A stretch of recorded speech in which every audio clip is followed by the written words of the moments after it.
Hello my dear students, this is Tanveer Khurshid and you are watching Neurons HED classes, and in today's video I am going to discuss the reduced syllabus of class 10 social science.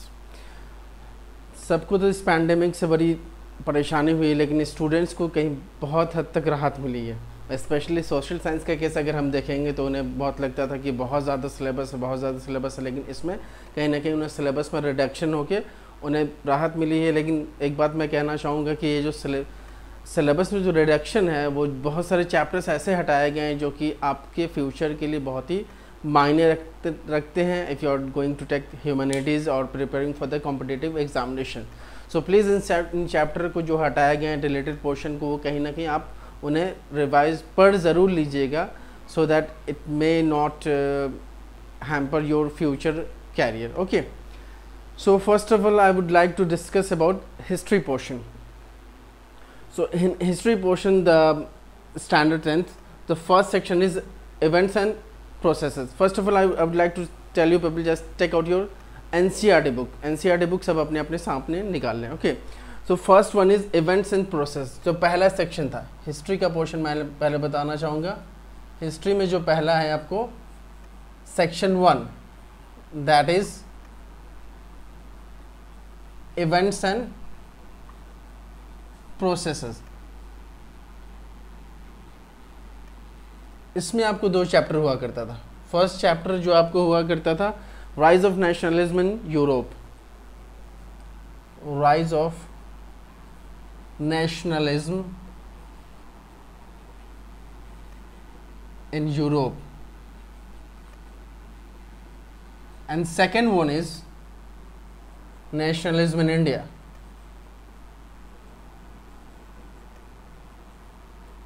Nationalism in India. So, and the good thing is that both of these chapter are here. Rise of nationalism in Europe and nationalism in India, ये दोनों आपको chapter board में आ रहे हैं। Okay, so just tick out these chapters in your book. Okay, the next one is section 2. Section 2 in I am discussing regarding your NCERT book. Section 2 is livelihood, economies and societies. Livelihood, economies and societies. इसमें एक chapter का क्या situation है भाई, तो इसमें third और fourth जो चैप्टर हुआ करते थे, the making of a global world, the making of a global world,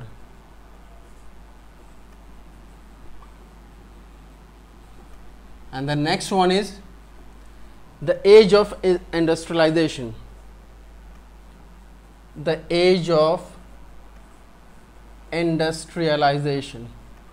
So इन दोनों में जो बात है भाई कि पहले भी नॉर्मली आइदर ऑफ, इसमें से कोई एक ही आता था, either one of them. Okay, कोई एक आता था, वन एक्चुअली नॉर्मल केसेस में, but now they are considered for PT test only for PT test, but not in board examination.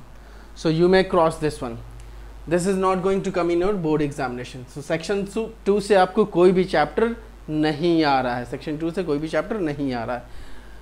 Now section 3,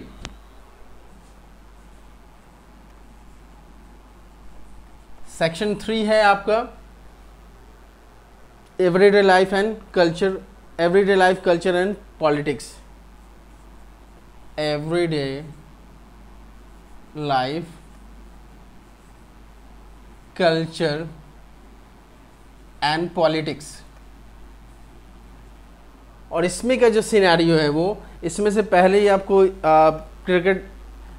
इसमें जो 5th चैप्टर है, इसमें एक और रिलेशन किया जा चुका है, वो पहले 2019 में ही किया जा चुका है. इसमें जो एक बचा चैप्टर है आपको print culture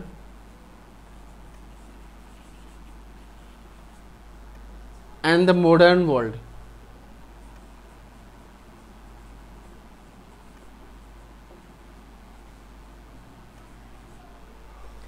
so print culture और मॉडर्न वर्ल्ड, इससे भी एक्सक्लूड किया गया है, ना ही पीटी टेस्ट में से पूछा जाना है, ना ही बोर्ड्स में. So finally we have come to the conclusion that in history there is only 2 chapters which are considered for board. ये आपको सिर्फ 2 चैप्टर है जो कि बोर्ड में आएंगे. कौन भाई? Rise of nationalism in Europe and nationalism in India. और एक chapter either of making of a global world, age of industrialisation. ये पीटी के लिए है, ये बोर्ड्स के लिए नहीं है. सो बोर्ड्स में सिर्फ और सिर्फ 2 चैप्टर आएंगे हिस्ट्री से. Okay, now moving to geography. ये बहुत परेशान करता है आप लोगों को, हिस्ट्री किससे ज़्यादा. हिस्ट्री में तो 2 ही चैप्टर बचा बोर्ड्स के लिए. तो ज्योग्राफी में जो सिनेरियो आपको ये है, रिसोर्सेज एंड डेवलपमेंट, ये आ रहे हैं. So this is considered for board, इसे पढ़ना है आपको. Second one, forest and wild life resources, इसे हटा दिया गया है, ख़त्म. थर्ड, वाटर रिसोर्सेज भी हटा दिया गया, बट इसमें बट है. बट क्या है? Only map items. इससे मैप आइटम्स आएंगे और ये आपको बोर्ड ने प्रिस्क्राइब किया है कौन कौन से मैप आएंगे, वो आप प्रैक्टिस कर लेंगे. देन फोर्थ में एग्रीकल्चर इज कमिंग, एग्रीकल्चर आ रहा है. Next, minerals and energy resources not coming, but इसमें भी एक ट्विस्ट है, आपको इसमें भी ओनली मैप आएंगे, only map item.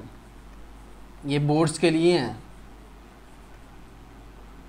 Only map items. Manufacturing industries coming.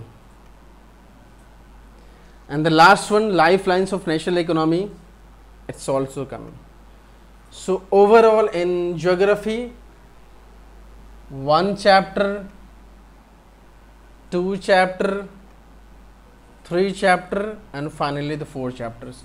So 4 chapters are coming in geography for the board examination and 2 are for map, water resources and mineral and energy resources. These 2 are considered for maps, so you need to practice maps from these 2 chapters, water resources and mineral and energy resources. और forest and wild life resources तो ये तो बिल्कुल पूरी तरह से cut गया है. ओके, सो 4 चैप्टर्स का थ्योरेटिकल पोर्शन और 2 चैप्टर का एक्सक्लूडिंग थ्योरेटिकल पोर्शन आपको सिर्फ मैप आ रहा है. Okay, so this was geography syllabus. Now coming to democratic politics. ये बहुत ही फेवरेट होता है कितने लोगों का, और इसमें एक बात ध्यान रखिएगा कि इसमें कुछ चैप्टर्स ऐसे हैं जो कि हटाने बहुत ही सेंसिटिव चैप्टर्स थे, बट उनको हटाया गया. तो प्लीज़ आप उनको पढ़ लीजिएगा समहाउ, जैसे भी हो बुक से, from board point of view से नहीं, लेकिन ऐसे पढ़ लीजिएगा आप अपने जनरल इंटेलिजेंस के लिए. तो सबसे पहले इसमें जो पावर शेयरिंग है, इट्स कमिंग. आप लोगों ने पढ़ भी लिया उसे, पावर शेयरिंग आ रहे हैं. Second one is federalism, this also is coming in the board examination. Third one, democracy and diversity. We say unity and diversity for India, but democracy and diversity is not coming in the board examination. Third, gender, religion and caste. ये भी हमारे यहाँ का बहुत ज़बरदस्त issue है, but this one is also not coming in the board examination. Popular struggle and movement. This one is also not coming. Political parties. Yes, this one is coming. So first second के बाद सीधे chapter 6 पे चला है. Fourth one, that is the chapter 7, outcomes of democracy. This one is coming. And the last one, challenges to democracy. ये भी नहीं आ रहा, डेमोक्रेसी को कोई भी चैलेंज नहीं, इसलिए नहीं आ रहा. एनीवेज, तो इस तरह से हम लोग देख लें कि आपको पावर शेयरिंग पहला चैप्टर है, फेडरलिज्म दूसरा चैप्टर है, आपको भी पॉलिटिकल पार्टीज तीसरा चैप्टर है, आउटकम्स ऑफ डेमोक्रेसी चौथा चैप्टर है. So overall 4 chapters are coming in democratic politics. So this was the syllabus of 2020-21 board examination for standard 10th. Total 4 chapters are coming in your examination, in your board examination from democratic politics. Now coming to economics, first chapter, development.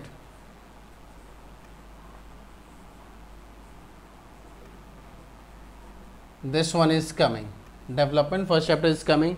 Second, sectors of the Indian economy, काफ़ी important है. Sectors of the Indian economy. This one is also coming. Third chapter, money and credit.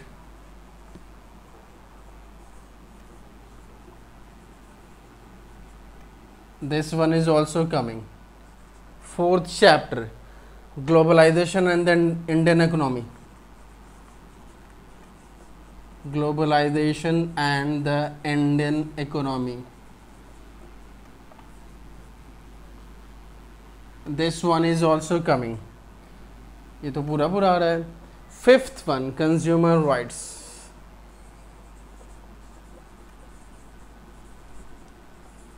This one is not coming. So out of five chapters, 4 chapters are for board examination in economics. Development sectors of the Indian economy, money and credit, globalization and the Indian economy. So overall, I just want to summarize you people how many chapters are coming. In history, only 2 chapters, the rise of nationalism in Europe and the nationalism in India. Only 2 chapters in history. So we can say only 2 chapters from history are coming in board examination. In geography, resource and development, agriculture, manufacturing industries, and really lifeline of national economy. 4 chapters from geography. In DP, democratic politics, that is also called civics, power sharing, federalism, political parties, and outcomes of democracy. 4 chapters from DP. And economics, that is development sectors of the Indian economy, money and credit, globalization, and the Indian economy. 4 chapters. So overall 4, 3, 12, 14 chapters are for your social science. 14 chapters आपको social science में आ रहे हैं. कितने आ रहे हैं? 14 chapters for board examination. ठीक है, आपको बोर्ड एग्जामिनेशन के लिए कितने हैं? 14 चैप्टर्स. सो प्लीज़ वीडियोस को लाइक कीजिएगा, शेयर कीजिएगा, सब्सक्राइब कीजिएगा ताकि बाकी इन्फॉर्मेशन भी मैं शेयर करता रहूँ इस तरह का फर्दर जो भी इस तरह के चेंजेस आएंगे सीबीएसई बोर्ड में. Thank you for watching. Please like and subscribe. Please do like and please do subscribe. Thank you. Thanks for watching.